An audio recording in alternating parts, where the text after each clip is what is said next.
Hello guys, तो guys आज की इस वाली वीडियो में हम जुत्सु काइसेन के सीज़न 2 के एपिसोड 14 का हिंदी एक्सप्लेनेशन करने वाले हैं। एंड वीडियो को स्टार्ट करने से पहले अगर तुम चैनल पर पहली बार न्यू आ रखे तो चैनल को लाइक, सब्सक्राइब एंड शेयर कर दो, क्योंकि हम लोग 1K सब्सक्राइबर्स के बहुत ही ज़्यादा करीब है। तो वीडियो को स्टार्ट करते हैं बिना किसी देरी के। तो गाइस एपिसोड 13 की एंड में हम लोगों ने देखा था कि जो यूजी और चोसो फाइट कर रहे होते हैं, और चोसो फाइट के बीच में यूजी इतादोरी से पूछता है, मेरे भाई ने मरते वक्त तुमसे कुछ बोला था क्या? तो अब आगे तो गाइस चैप्टर के स्टार्टिंग में हम लोग देखते हैं कि जब यूजी चोसो की बात सुनता है तो उसे भी कुछ समझ नहीं आ रहा, तो एक किस बड़े भाई की बात कर रहा है। तो फिर चोसो इतादोरी को बताता है, मैं उसी की बात कर रहा हूँ जिसको तुमने मारा है। तो फिर यूजी इतादोरी समझ जाता है कि जो चोसो है वो ईसो की बात कर रहा है। और उसके बाद फिर इतादोरी बताता है, जब ईसो मर रहा था तो उसकी आंखों में आंसू थे, लेकिन जो ईसो और उसका कर्स है वो एक अच्छे लुक के साथ उन्होंने मेरे को अलविदा कह दिया था। और ये बात सुनकर चोसो को बहुत ही ज़्यादा गुस्सा आ रहा होता है, जैसे कि तुम स्क्रीन पे देख ही सकते हो। और अब तुम अपनी स्क्रीन पे देख सकते हो जो चोसो है उसे बहुत ज़्यादा गुस्सा आ गया होता है, और उसने अब मन बना दिया है कि अब वो इतादोरी को ख़त्म करके रहेगा। और जो इतादोरी है वो भी तैयार हो चुका है लड़ने को चोसो से। और उसके बाद फिर सीन चेंज होता है, हमको पता चलता है कि जो मिस में है वो कफन के अंदर ट्रैप है, और उस कफन के ऊपर एक बहुत बड़ा सा पत्थर गिराया गया है। तो जो मिस में होते हैं उस बड़े से पत्थर को एक कूलेस तरीके से चीर के बाहर निकलती है, और बाहर निकलते ही मिस में के सामने जो कफन होते हैं मिस में उस कफन को तोड़ देती है। और उसके बाद फिर हमको स्पेशल ग्रेड डिजीज़ कर्स की एबिलिटी बताई जाती है। तो जो एक कर्स है वो अपने अपोनेंट को एक कफन के अंदर ट्रैप कर देती है, और उसके ऊपर एक बहुत बड़ा सा पत्थर गिरा देती है। एंड इसकी एक कंडीशन है, इसके अंदर भी जो डोमेन है वो इफेक्ट करेगा, लेकिन अगर कोई सोर्सर 3 सेकंड के अंदर इस कफन से बाहर नहीं निकला तो वो इसके डिजीज़ से इन्फेक्टेड हो जाएगा, एंड वो सोर्सर वहीं पे मर जाएगा। और उसके बाद फिर हम लोग देखते हैं कि जो मिसमे का छोटा भाई होता है वो भी जो वो बड़ा सा पत्थर यानी उसे ग्रेव स्टोन कहते हैं उसके अंदर फंसा हुआ होता है। तो मिसमे अपने भाई को बाहर निकालती है और बोलती है, मेरे छोटे भाई तुम सही तो हो ना? और मिसमे ये भी बोलते हैं जो ये ग्रेव स्टोन है वो बहुत ही ज़्यादा अनोइंग है। और उसके बाद फिर मिसमे एक प्लान बनाती है और अपने भाई को समझाती है और बोलती है, जो ये मेरी टेक्निक है, मैं एक सेम टाइम पे एक ही कर्स को हिट कर सकती हूँ, बट इस कर्स के अंदर क्षमता है कि वो पहचान सके कि किसके अंदर ज़्यादा कर्स एनर्जी, तो वो उसी पे अटैक करती है। तो अभी मैं इसका टारगेट हूँ, तो तुम्हें इसका टारगेट बनना है, जिस कारण मैं फ्रीली मूव कर सकूँ एंड इसको हरा सकूँ। बट ऐसा भी हो सकता है कि तुम अगर ग्रेव स्टोन के अंदर फंसे तो तुम मर जाओ, तो क्या तुम इसके लिए रेडी हो मेरे छोटे भाई? और मिस में एक स्माइल के साथ अपने छोटे भाई से बोलती है, क्या तुम मेरे लिए मर सकते हो? तो मिस में का छोटा भाई बोलता है, ये तो मेरा सौभाग्य है, और वो इस काम के लिए अलाउ कर देता है। और अब जो मिस में का छोटा भाई होता है वो सोच रहा होता है कि मेरे को कर्स एनर्जी में अपनी बहन को भी सरपास करना पड़ेगा, तभी जो इस कर्स का टारगेट है वो मैं बन पाऊँगा। और जो मिसमे का छोटा भाई होता है वो एक कर भी देता है, और जो वो कर्स होती है वो मिसमे के छोटे भाई को कफन के अंदर ट्रैप कर देती है। और उसी मौके का मिसमे फ़ायदा उठाती है एंड जो वो कर्स स्पिरिट होती है उसके दोनों हाथ काट देती है। और उसके बाद फिर सीन चेंज होता है, हम मिसमे के भाई को देखते हैं जो कि कफन के अंदर होता है और सोचता है, मेरी बहन ने मेरे को बोला था कि क्या मैं उसके लिए अपनी लाइफ खतरे में डाल सकता हूँ, तो इसका मतलब है कि मैं इस कफन के अंदर अपना जुत्सु यूज़ कर सकता हूँ। तो मिसमे का भाई बोलता है, new shadow style simple domain. तो वो जो मिसमे का छोटा भाई होता है वो उस कफन के अंदर अपना डोमेन यूज़ कर देता है। और उसके बाद फिर हम मिसमे को देखते हैं जो कि अपनी बर्ड से उस स्पेशल ग्रेड कर्स को ख़त्म कर देती है और अपने भाई को भी बचा देती है। और फिर हम गेटो को देखते हैं जो कि समझ जाता है कि जो उसकी स्पेशल ग्रेड कर्स है वो ख़त्म हो चुकी है। और गेटो सोचता है इस तरह के जुत्सु सोर्सर इतने भी बुरे नहीं है, और अब गेटो तैयार हो जाता है मिसमे से लड़ने के लिए। और तभी सीन चेंज होता है, हम यूजी और चोसो को देखते हैं, और चोसो यूजी पर अटैक करता है अपने ब्लड मैनिपुलेशन टेक्निक से।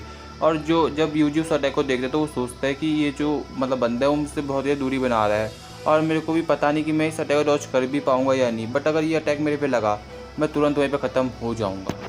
और उसके बाद फिर हम लोग देखते हैं कि जो यूजी होता है वो थोड़ा सा उछल जाता है, जिस कारण जो चोसो का अटैक होता है वो यूजी पर नहीं लगता, लेकिन यूजी पर छोटा सा स्क्रैच लग जाता है, जिसको देखकर यूजी भी शॉक हो जाता है। और उसके बाद फिर जो चोसो है वो जल्दी से यूजी पर पियर्सिंग ब्लड अटैक का यूज़ करता है, और जो कि यूजी पर लगने वाला होता है, बट जो यूजी होता है वो उस अटैक को डॉज करता है और चोसो की तरफ भागता है। और उसके बाद फिर जो यूजी होता है वो चोसो से फिस्ट फाइट करता है, और अपने आप पे जो यूजी होता है वो तुरंत रुक जाता है, और जो चोसो होता है वो बोलता है सुपरनोवा। और इसी के बाद जो यूजी होता है उसके बैक पे बहुत सारे अटैक लग जाते हैं, जिससे जो यूजी होता है वो बहुत ज़्यादा घायल हो जाता है। और उसके बाद फिर हमको पता चलता है कि जो ब्लड मैनिपुलेशन सुपरनोवा अटैक है उसमें जो ब्लड है वो कन्वर्जेंस रिलीज़ करता है, जिस कारण जो ये अटैक होता है वो बहुत सारे डायरेक्शन में फैल जाता है। जैसे कि तुमने यूजी के बैक पे अटैक देखा था जिसमें बहुत सारे अटैक यूजी के बैक पे लग गए थे। और उसके बाद फिर हम लोग देखते हैं कि जो चोसो होता है वो यूजी पर अटैक करता है, लेकिन यूजी बैड कंडीशन में होने के बावजूद भी उसके अटैक को डॉज करता है एंड चोसो पर काउंटर अटैक भी करता है। और उसके बाद फिर जो चोसो होता है वो यूजी से दूरी बनाता है, लेकिन जो यूजी होता है वो सोचता है कि इसके ब्लड और बनने से पहले उसे इस अटैक को रोकना पड़ेगा। बट जो चोसो होता है वो यूजी से दूरी बनाने के बाद जो अटैक होता है उसकी पोजीशन बना देता है। और उसके बाद फिर हम लोग देखते हैं कि जब यूजी चोसो की अटैकिंग पोजीशन को देखता है तो यूजी डर जाता है और सोचता है अगर ये अटैक मेरे पे लगा मैं तो यहीं पे गया, खेल ख़त्म मेरा। बस जो चोसो होता है उसने ये बस फेक अटैक किया था जिससे जो यूजी का ध्यान भटक जाए, एंड चोसो यूजी के शॉट पे आता है एंड यूजी पर बहुत सारे पंचेस मार रहा होता है। और जैसा कि तुम स्क्रीन पे देख ही सकते हो चोसो ने यूजी का पूरा हाल ख़राब कर चुका है।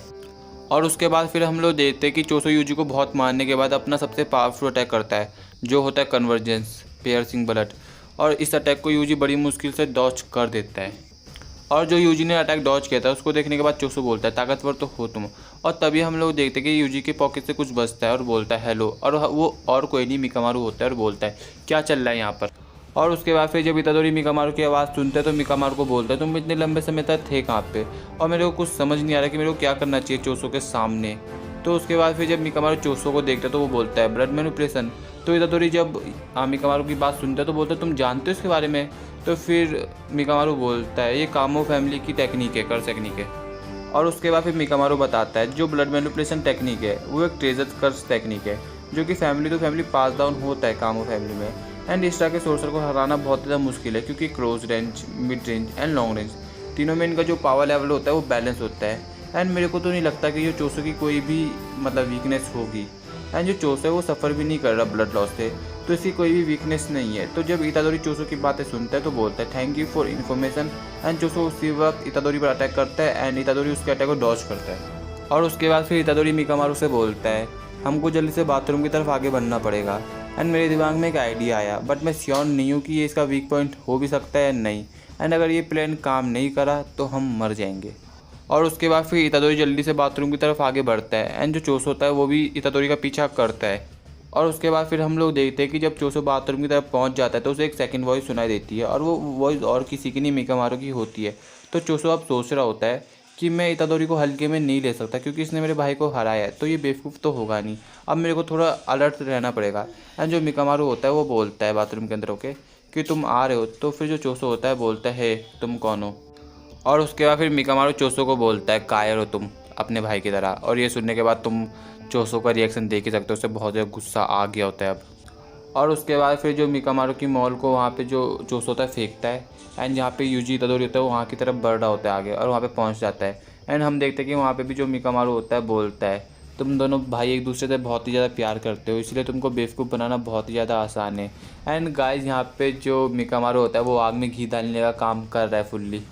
और उसके बाद ये बात सुनने के बाद जो चोसो होता है वो मिकामारू को ही तोड़ देता है। और तभी हम लोग देखते हैं कि चोसो के पीछे इतादोरी आ जाता है जो कि चोसो पर अटैक करता है। और उसके बाद फिर हम लोग देखते हैं कि जहाँ पे चोसो होता है वहाँ पे सारी जगह पानी ही पानी हो जाता है जैसा कि तुम स्क्रीन पे देख ही सकते हो। और उसके बाद फिर हम लोग देखते हैं कि जो यूजी का प्लान होता है वो काम करता है और जो अब चोसो है वो अपने ब्लड को कंट्रोल नहीं कर पा रहा कुछ समय के लिए। और अब हम लोग देखते हैं कि जो यूजी और चोसो होता है वो एक दूसरे से हैंड टू हैंड कॉम्बैट करने वाले हैं। और उसके बाद फिर हम लोग देखते हैं कि जो यूजी और चोसो होते हैं वो एक दूसरे पर अटैक कर रहे होते हैं। और उसके बाद फिर जो इतादोरी होता है वो चोसो पर भारी पड़ रहा होता है और इतादोरी सोचता है अगर मैंने इसके संग हाथों से फाइट करी तो मैं जीत जाऊँगा। और फिर हम देखते हैं कि अचानक से कहानी में ट्विस्ट आता है और जो चोसो होता है उसके हाथों में वुड पेयर्स होते हैं जो कि अभी पानी के अंदर नहीं घुले हुए और जिनका यूज़ करके वो यूजी के लीवर पर अटैक करता है। और इसको देखकर जो यूजी होता है वो भी शॉक्ड हो जाता है। तो गाइस यहीं पे अपना चैप्टर खत्म हो जाता है। एंड अगर तुम्हें वीडियो पसंद आई हो तो चैनल को लाइक सब्सक्राइब एंड शेयर कर देना। एंड अभी हम 1K सब्सक्राइबर्स के बहुत ज़्यादा करीब है तो उस टारगेट को भी पूरा करा देना। तो अभी के लिए बाय बाय।